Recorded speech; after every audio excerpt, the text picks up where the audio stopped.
kitang-kita ang kalusugan ng mata. Plemex. Pag may ubo o hika, Plemex agad. Basta lagundi, Plemex. Artisan Joint Supplement. Bumabagal ang galaw dahil sa joint pain at arthritis. Mag-Artisan. Sa Uno Plus, kalidad na maaasahan mo. Serbisyong swak sa imo. Plemex for kids. Mommies, agapan agad ang ubo at plemang nakabara. Pambatang lagundi. Plemex!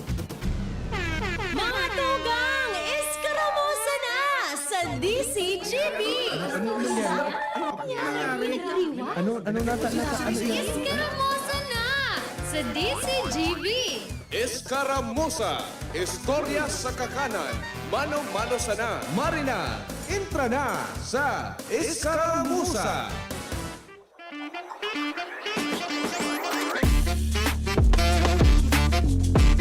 Nakabalo sa kuya si VPN Religdis sa switch kan sa muyang console. Di ko tigdagos sa kuyang time check. Kapag una ako, dai naglalaog sa ere. Tanya ko, dai nag-red so digding sa button sa ibaba.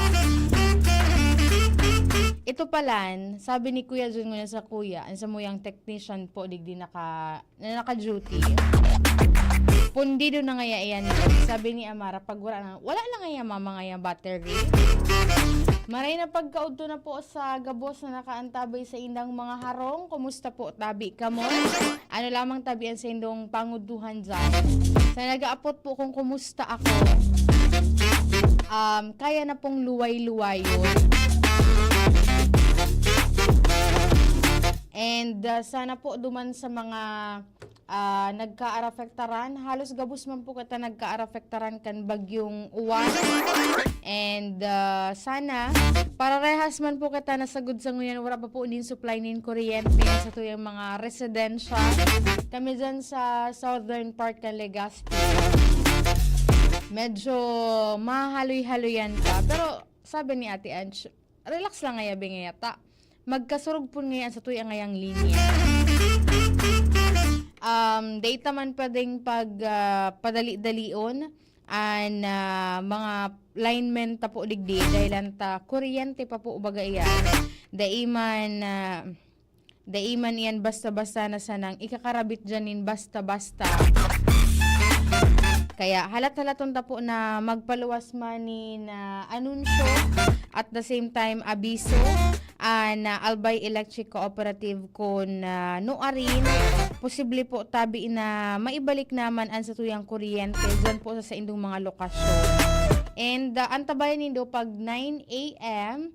sa good po tapos alas 3 nin pagkahapon, alas 3 o alas 4 nagpapaluwas po ni na power restoration activity report and Albay Electric Cooperative. 9 a.m. iyan asin alas 3 nin pagkahapon. Duman po yung dumaaraman. Ini kayang ining dawa sabiyon to na digdis sa Legazpi City. Nakabugtak digdian 35 na ngayang mga barangay. An may supply nin kuryente. Baka uman po gabos na halimbawa pag sinabing barangay Rawis ngaya, gabos na dyan na purok, igwa po nin linya, igwa po nin supply. May mga piga-apol dyan na sa mga backbone line. Kaya dakol na nili mga messages and mga nagkaka-receive po kan DCGB sa paagiman po kan sa muyang official Facebook page ang DCGB News Online. Pero ang magiging bumilang po kay ni is yun lang, halaton an ipapaluwas na anunsyo at the same time mga abiso po tabi kan Albay Electric Cooperative. Sabi ni Ate Ange, may third party na sindang madugang ngunya na pagkaaldaw which focus o ma-focus po tabi sa may parte kan Premier Distrito kan Albay kung sa iyuan may pinakadakol po to, pinakamahiwas na danyo lalo na po itong sa mga electric poles, mga poste po nin kuryente and then dyan naman po sa may parte kan 3rd District kan Albay. Di ko muna pakasagadunan sa kuyang boses paggamito tabaad sa aga, mag-text naman ako di nga ni pala ako makaka-text kay VP taduman sa muya, wala po nin signal and SIM card. Anong SIM card? So SIM card it's either Globe or wala po yan wala nin signal po tabi iyan.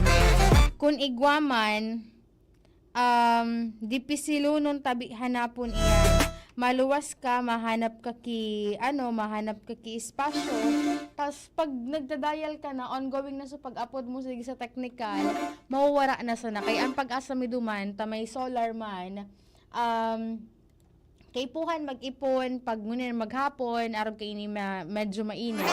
Kaso day man po yan nag-store hanggang sa early morning. And dyan sa may southern part ng Legazpi po, kaya may mga poste dyan sa may parte kan Kapantaran. Sagod dyan, sabi kan na tricycle ka so bagong nasakayan ko pababa. Duman ngaya mama sa may parte pa kan Don Bosco sa may barangay Bunker 1. Iga pa po ngaya ni na nagbagsak na poste na naka-affectar man ngaya duman sa linya po kan kuryente. Kaya medyo padipisilan po dyan ang mga pagkontak sa indong mga pamilya. Pero duman sa muya sa Kagba, kung may signal na abudan ko po kanina sa kuya si mama. Pero digdi sa may areas kan Bunker 1, subarkada ko from Basila, nag-aapod sa kuya. Tinidaan ako kontak duman sila tito. Tapos dyan sa may parte kan humapon. Pa nagbaba-baba ka digdi sa may parte kan Taysa, medyo okay na ang signal. Pero duman sa area, may talagang madidipisilan ka. Kaya ako dipisil ako mag-report pag morning. Kasi bago nadipisilan ako, maringan nita. May charge pa po sa solar. Maray na pagkauto kay Kuya Joseph Nares. Sabi na musta ka na Ate Angel. Maray ka na po. Medyo maray na Kuya Joseph.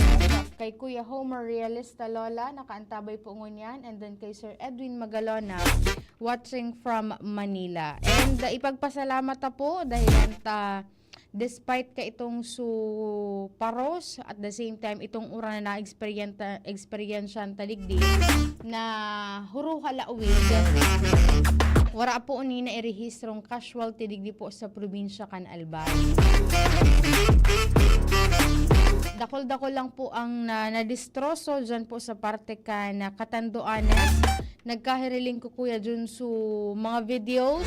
Taduman kaya sa muya, although nawaran ki supply nin kuryente, di man po nawaran ki supply itong internet.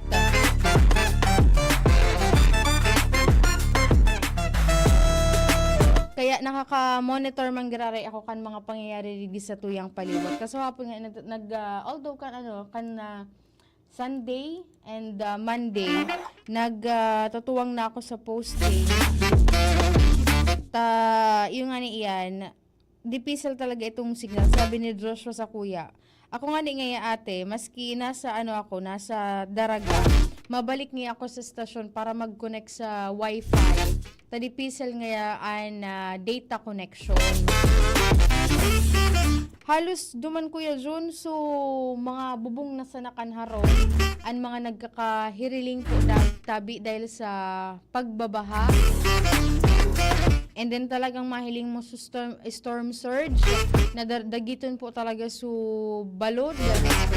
Kaya itong mga harani po sa tampikan dagat, talagang nagkaarabot po sila kan tubig dagat. Pero yun nga lang, kasubago baga sabi ni RD Yukot, may saro pong confirmed na nagadan at may saro po na injured. Sana dain naman po iyan madugangan pa. And sana sa mga nagka-arafektaran na pamilyaan, matawan man po nin magkakanigong mga asistensya kan gobyerno at the same time itong mga pribadong individual, pribadong organisasyon as in grupo. Tanganing mapakurukas-kas man lamang ang pag-recover po tabi. And at sa napigaan tabayan na pagkahapon sa sesyon regular ka na sanggunian panlalawigan kan Albay, itong pinagurunan ka subago sa Provincial Disaster Risk Reduction Management Council.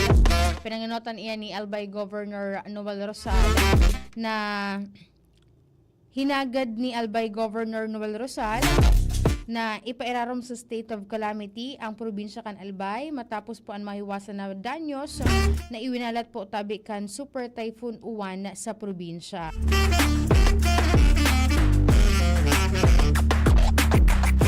And sabi digdi, sa pigpaluwas na information ng Albay Provincial Information Office, nakatakda naman na ihain ang isang provincial resolution na akda ni Committee on Crisis and Emergency Management Chairperson, Board Member Mama Milabay.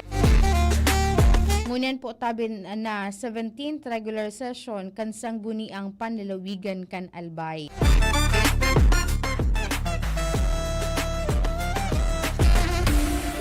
Pero before pa po tabi iyan, igwa na kinainot na deklarasyon ang presidente po kan Pilipinas in state of calamity digdi sa tuya ngayang nasyon. Kaya kasubago so DTI man, igwa na po nin ipigpaluwas na pagirumdom kung ano ba talaga an manungod po tabi sa pagdeklarar igwa ki state of national calamity. Pagkatakod ngaya kaiyan, kan deklarasyon na tabi na yan, basado man sa Section 6 kan Price Act of the Philippines o ining RA 7581, pigpapagirumdum po kan Department of Trade and Industry ang publiko na ang price freeze ang i-implementar kung saan ang mga presyo kan basic necessities ang waraanin dapat na paghiriruan and ang mga mabayular kaiyan iyo po tabi ang magkakanigong penalidad. Sabi digdi, ano po ba talaga ang price freeze?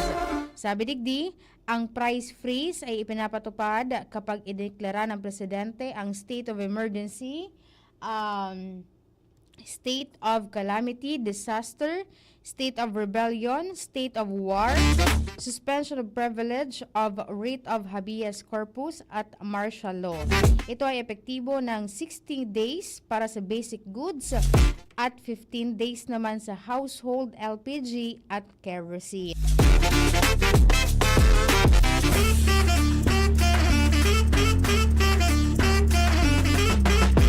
Kasabay pa dyan, ang mga may tigpaluwasindang anunsyo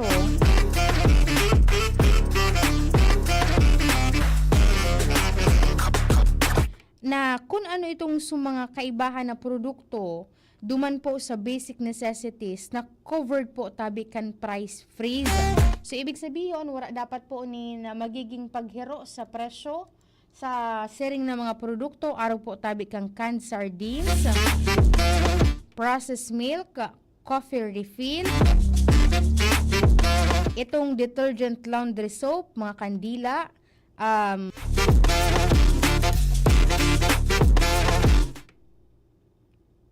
tinapay, partikular na itong Pinoy Tasty at Pinoy Pandesal, iodized salt, locally manufactured instant noodles, pati po ang tubig and na nasa bottles o magin po ang nasa containers. Kasunod naman po yan kan deklarasyon kan State of National Calamity kan November 6, 2025. Just in case kamo dyan sa inyong mga lokasyon, may nahiling kamo na medyo nag-a-approvetyar kan pagkakataon na halimbawa nagpapalangkaw po nin presyo, pwede po kamong mag-report kaiyan sa pinakaharaning opisina kan DTI. May mga provincial offices po yan digdi sa tuyang palibot. And then may mga Facebook page, mas madali po nila duman na ipadara iyan. Pero dapat, igwa po ka muna magkakanigong mga ebidensya. Petsuran, itong mga produktong ito, kung ano may mga presyo po baga nakalaag dyan. And sailing nito, sobra-sobra naman ang pamersyuhan ka iyan. Kuwaon, pangaran kang store, address niya, asin ipadara po sa Facebook page kan DTI o magpasiring po kamo kung may harani kamo dyan na opisina kan DTI, pwede man po kamo maglakaw-lakaw pasiring dyan. Tangani po tabi na ipaabot ansiring kaya na concern, tanganing tulos man pong maaksyonan. Pero last time na nakauron ko si DTI Albay Provincial Director Noel Bunaw, nasa pag-monitoring naman sinakaian po pa po ka na nakalihis na aldaw. Before pa man an bagyong uwan na magtama po digdi sa tuyang palibot. Kaibahan pa nga dyan supig mo monitor ninda ining so pamarasyuhan po kan mga solar lights, solar panel, mga flashlight, generators, hardware supplies. Na iyo po tabian na common na pangangaipo po tabi kan mga tao. Ngunyan po tabi na araw kaini na diton pa sa ng mga barangay an igwa po tabi ni kuryente. Ang inisyatibo na iyan tanganing mapigilan itong overpricing, itong may mga nag-hoarding, bakal kikadakol-dakol tapos ipapabakal man ni Kuya Jun sa mas halangkaw na kantidad.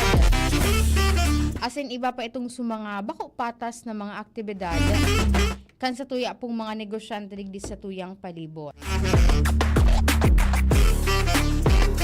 Kaya maging mapangmangno po kita sa tuyang palibot, pati na itong mga nasa mga nasa tindahan, mga sari-sari stores, di man dapat po na mag-take advantage kan siring kaining mga sitwasyon dahilan po gabos man po kita nag-aarafektaran kan bagyo, dapat na fair kita sa tuya agabo. Ano pa man Kuya John, tagari namamati ako, nag-fade ang sa kuyang boses. Ang sa kuyang ka-partner po sa Rada Technical, si Kuya John na po sa IT si Jerome Nico Martinez. Ako po si Angel Mustaza, maray na pagkaudto kay Sir Andy Marbella na padagos pangunyan ang paglilibot para sa clearing operation kan Task Force Kaayusan at Kalinisan. Ako po si Angel Mustaza. Bye-bye. Realize true comfort and relaxation at Dorotea Resort and Spa, a perfect venue for family out.